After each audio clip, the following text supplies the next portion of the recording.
Ayan po, papakita ko sa inyo yung mga laro ko na maraming good move saka brilliant move.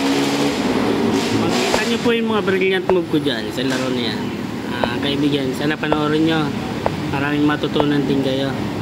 Sineshare ko lang yung mga natutunan ko para lahat tayo pwedeng maging magaling sa chess.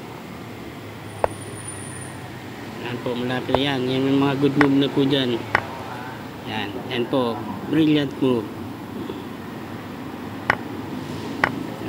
Yan, good move. Yan, isa pa pong good move yan. Yan, isa pa.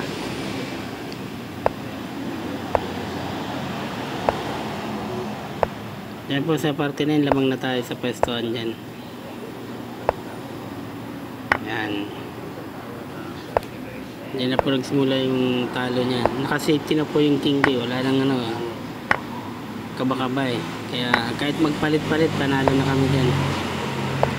Yan po, marami nang pwedeng gawin dyan para manalo. May queen list na din kanina. Yan. Kaya po dyan, may queen list na dapat yung kaso hindi ko pa kinuha yan. Gusto kong mate eh. Yan po. Queen list pa rin naman siya. Yan po. Yan, magandang kain na sana yung sapon pero hindi ko pa kinain. Nilagay ko pa rin sa mas magandang tira.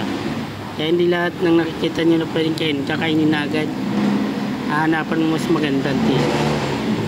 Kasi doon tayo nag-i-improve eh. Diyan po nag-resign na po siya. Wala na eh, ubos na po siya dyan eh. Namamati na po. Okay, thank you po.